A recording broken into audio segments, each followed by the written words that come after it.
नमस्कार, जोहार। मैं हूं देवेंद्र कुमार। अब देखना शुरू कर चुके हैं भारत मित्र। दोस्तों, पेशा एक्ट को लेकर झारखंड में सियासी संग्राम रुकने का नाम नहीं ले रहा है। अब तक हमने आपके सामने आदिवासी समाज के विभिन्न संगठन, उसके सोशल एक्टिविस्ट और सामाजिक कार्यकर्ताओं की राय सामने रखी है। इस वक्त हम हैं महेंद्र सिंह भवन में। महेंद्र सिंह भवन, बाबू महेंद्र सिंह जो कभी झारखंड के विधायक हुआ करते थे, एक प्रखर चिंतक थे, एक बड़े आंदोलनकारी थे। आज भी उनका नाम सम्मान के साथ लिया जाता है। तो उन्हीं महेंद्र बाबू भवन में आज हम भी हैं और हमारे साथ हैं माले के कुछ साथी। मैं चाहूंगा कि वे अपना परिचय दें और उसके बाद इस बातचीत की शुरुआत हो। क्या नाम हुआ आपका? गौतम सिंह मुंडा। हाँ, राज्य समिति मेंबर है ना? राज्य कमेटी मेंबर। आप? आरडी माझी, सेंट्रल कमेटी मेंबर, भाकपा माले। आप? देवकी नंदन वेदिया, भाकपा माले, झारखंड राज्य कमेटी से। एक चीज जो समझनी है कि भाकपा माले का पेशा एक्ट का जो ये संघर्ष है, इसमें एंट्री इतनी लेट क्यों हुई? पेशा 1996 कानून को लेकर के हम 2024 ही नहीं, 2025 ही नहीं, जब से ये कानून अस्तित्व में आया है, हमारा जहाँ कार्यक्षेत्र रहा है, आधार रहा है, वहाँ हमने ग्राम सभा के माध्यम से या विभिन्न कार्यक्रमों के माध्यम से आदिवासियों की अधिकार, स्वशासन व्यवस्था और समता मूलक समाज के बारे में आवाज उठाते रहे, लोगों को जागरूक करते रहे। ये लेट की बात नहीं है, लेकिन फिलहाल जो बहस झारखंड में चल रही है, खास करके पिछले दिन आपका ये पेशा दिवस मनाने के बाद से सोशल मीडिया में ये सब चलने लगा, लेकिन हम जमीनी स्तर पर डे टू डे यही काम कर रहे हैं। आरडी मांझी जी, सरकार का जो ड्राफ्ट है, उस ड्राफ्ट में क्या कमियां आपको नजर आती है? क्यों पेशा को लेकर आप इतना बड़ा आंदोलन करने के जा रहे हैं, इस तरह का गोष्ठी कर रहे हैं? आखिर इसका उद्देश्य क्या है? देखिए, पेशा कानून तो हम समझते हैं कि संवैधानिक है और संविधान की धारा में भी है और अनुच्छेद में भी है। अनुच्छेद 244 एक में भी है, वर्णित है। तो हम समझते हैं उसको जमीन तक, आम लोगों तक, आम ग्रामीणों तक हूबहू लागू होना चाहिए। लेकिन हमको जमीन पर वैसा दूर देहात में, ग्रामीण इलाकों में दिखाई नहीं देता है। वो तो नहीं देता है, पर सरकार जिस ड्राफ्ट को लेकर आगे बढ़ रही है, मैं जेपीआरए की बात कर रहा हूँ, क्या उसका समर्थन करते हैं आप? बहुत सारी चीजें जो है जेपीआरए जो 2001 का जो सामने आया है, उसमें घालमेल किया गया है। जैसे स्थानीय स्वशासन का हम बात करते हैं, परंपरागत ये सभा का बात करते हैं, ग्राम सभा का बात करते हैं, उसमें बहुत सी चीजों, स्थानीय ग्रामीण जो अनुसूचित क्षेत्र है, वहाँ के जो आदिवासी है, उनके जो संस्कृति है, उनकी जो अपनी पहचान है, उनकी जो क्या बोलते हैं, अपनी जो पारंपरिक रूढ़िवादी जो है, उसके आधार पर नहीं बनाया गया है, बल्कि उसमें जो है आपका जीपीआर में जो है अलग से उसमें घालमेल करके, जैसे गांव में हमारा ग्राम प्रधान होता है, ग्राम सभा का प्रधान, वो सीधे तौर पर राज्यपाल और उपायुक्त के माध्यम से जो ग्रामीण समस्या होता है, चाहे जमीन का मामला हो, चाहे सामाजिक कुछ मामला हो, प्रशासनिक मामला हो या आर्थिक जो मामला होता है, सारा चीजों को उसमें समाधान करने का, हल करने का प्रयास होता है। लेकिन जो आपका पंचायत राज अधिनियम के मातहत पंचायत में पंचायत सचिव, ये सरकारी एक तरह से प्रतिनिधित्व करते हैं। ग्राम प्रधान का वहाँ अधिकार गौण हो जाता है।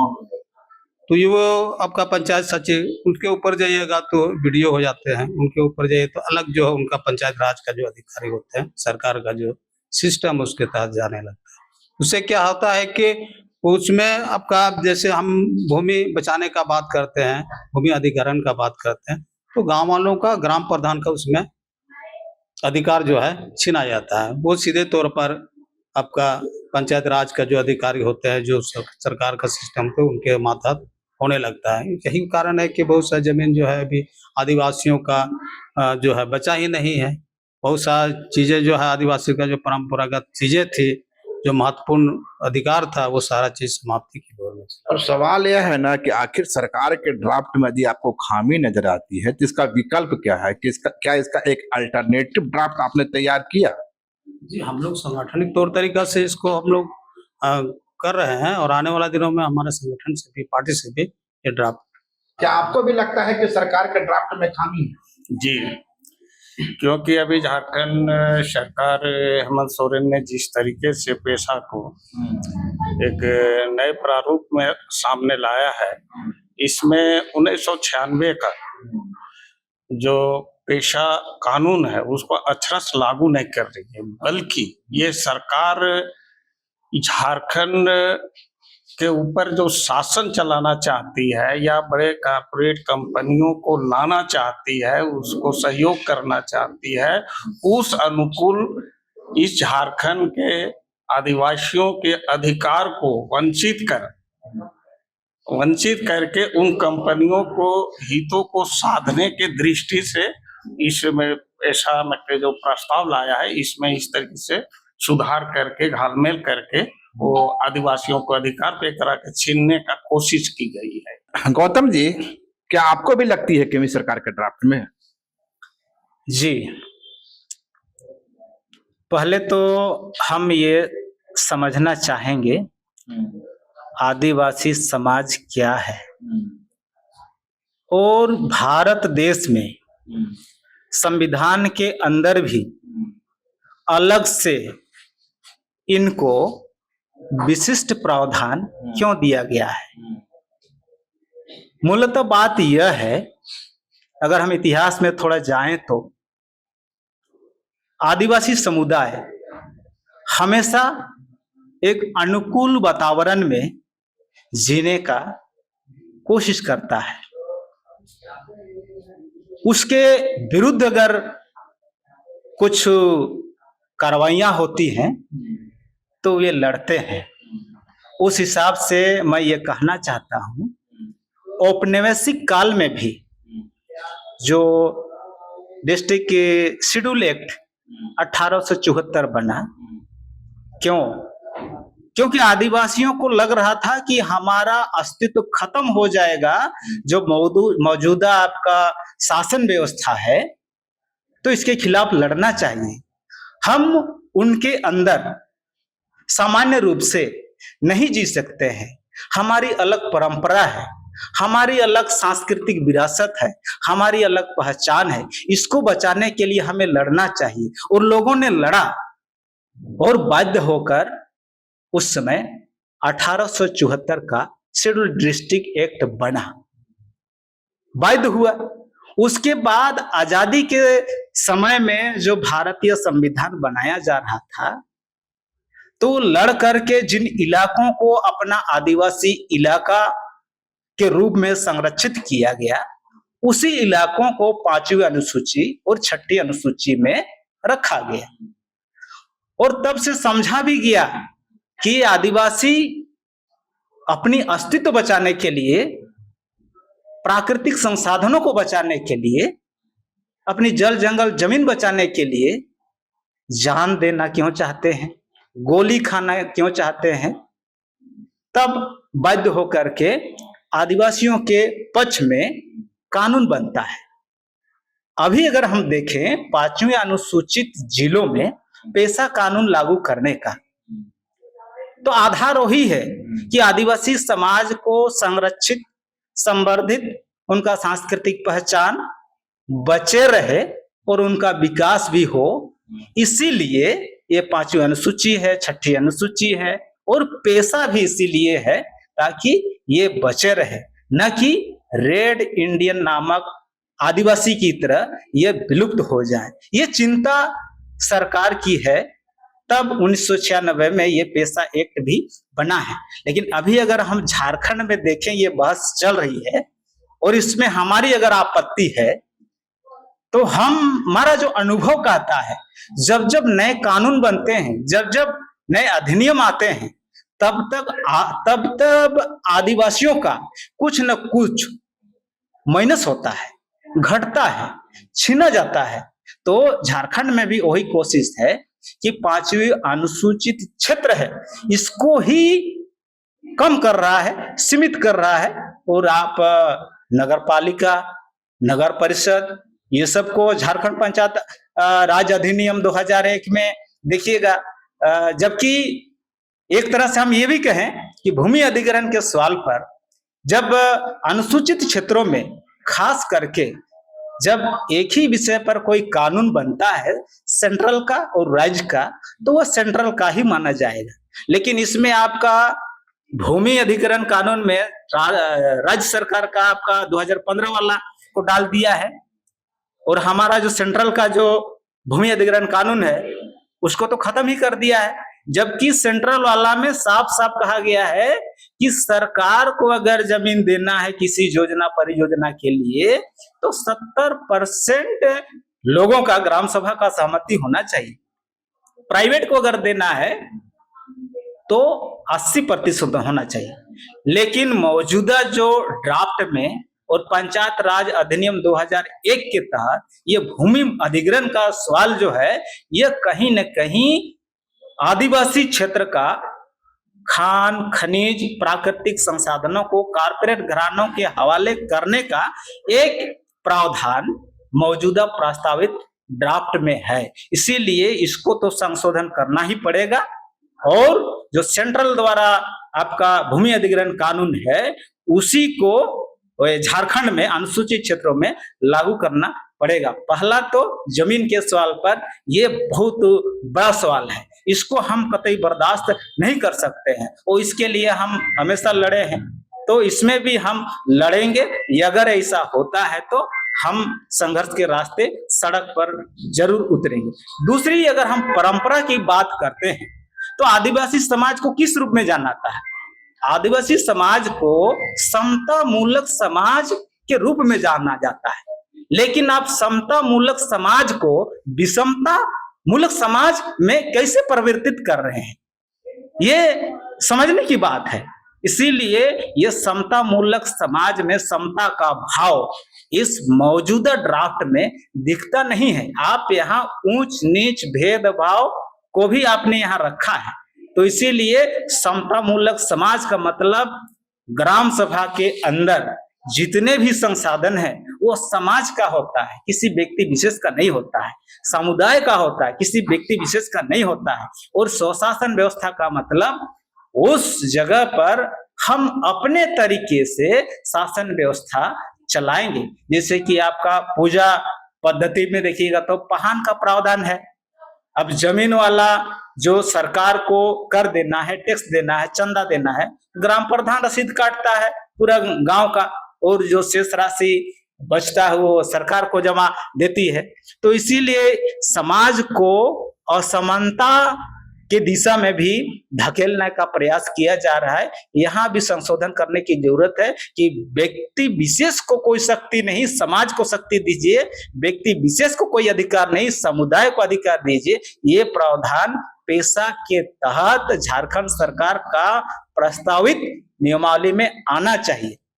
हम देखते हैं कि आपका जो खान खनिज वाला में ग्राम सभा मालिक है, लेकिन फिर आप वहां डिस्ट्रिक्ट की मायनी विभाग को क्यों घुसा रहे हैं? तो हम कहते हैं कि आदिवासियों की काबिलियत पर आप सवाल मत उठाइए कि ये लोग संचालन नहीं कर पाएंगे।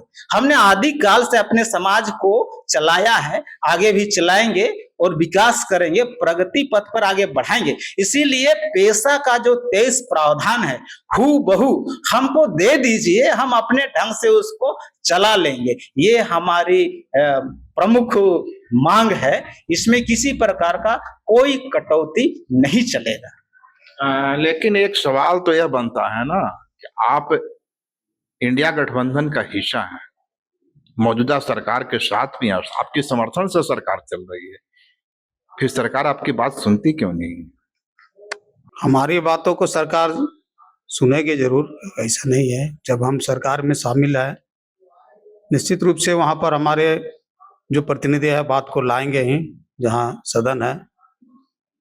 लेकिन उन चीजों को नीचे दूर देहात और ग्रामीण इलाका में लागू करना हमारे जैसे लोगों का जिम्मेवारी बनता है।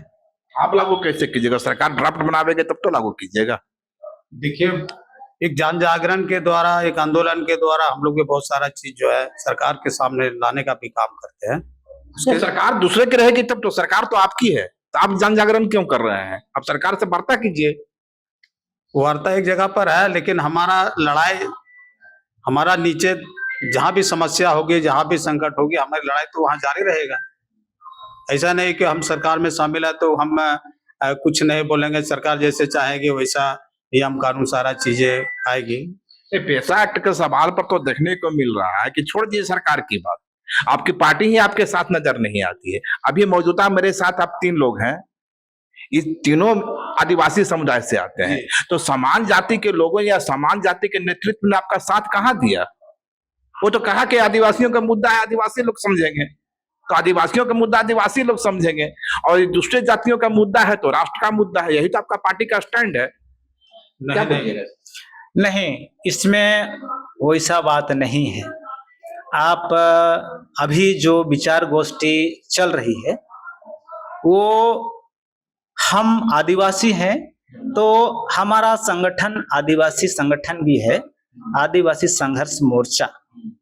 तो हम आदिवासी संघर्ष मोर्चा के बैनर तले ये विचार गोष्ठी क्यों नहीं कर रहे हैं?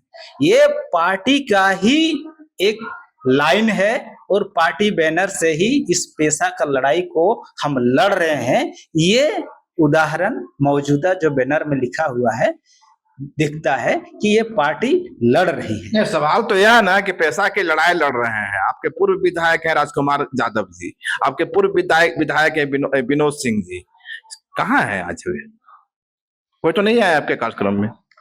जी, इसमें नहीं आए हैं, वो अलग बात है। लेकिन हम लोगों के अंदर में जो समझ बनी और 5वें अनुसूचित क्षेत्रों के खास करके हमारे कार्यकर्ताओं को हमने बुलाया, उनको नहीं बुलाया। आप उनसे राय ले सकते हैं, वो जहां है वहां से आप सवाल कर सकते हैं। इसके खिलाफ बयान नहीं देंगे। अगर इसके खिलाफ बयान देते हैं तब हम समझेंगे कि पार्टी हमारे साथ नहीं है। पैसा एक्ट की लड़ाई सिर्फ आदिवासी लड़ेंगे, विनोद सिंह नहीं लड़ेंगे, राजकुमार यादव नहीं लड़ेंगे, इसका मतलब तो यह हुआ ना? बिल्कुल लड़ेंगे।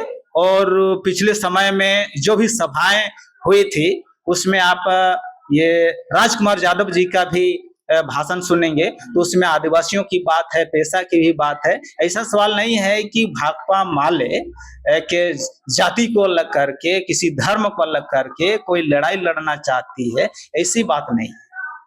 तो इस कार्यक्रम के बाद किसी और भी बड़े कार्यक्रम की तैयारी है क्या आप लोग की?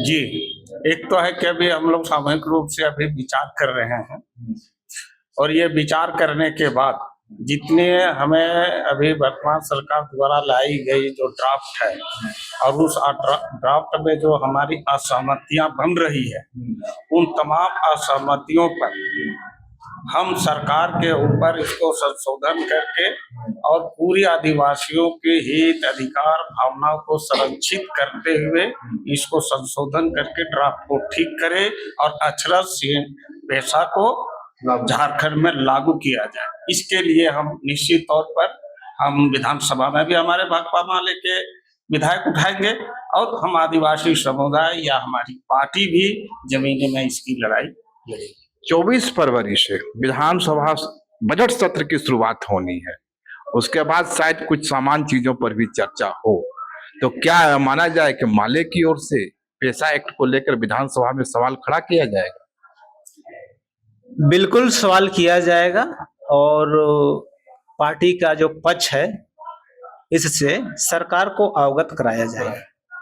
तो यह थे हमारे साथ माले के साथी लोग जो पेशा एक्ट को लेकर आज महेंद्र सिंह भवन में विचार गोष्ठी का आयोजन किए हैं, सम्मेलन का आयोजन किए हैं और इनका दावा है कि यदि हेमंत सरकार या मौजूदा सरकार पेशा एक्ट को लेकर इनकी शिकायतों को नहीं सुनती है, ड्राफ्ट में सुधार नहीं करती है, तो यह मुद्दा विधानसभा में भी उठेगा।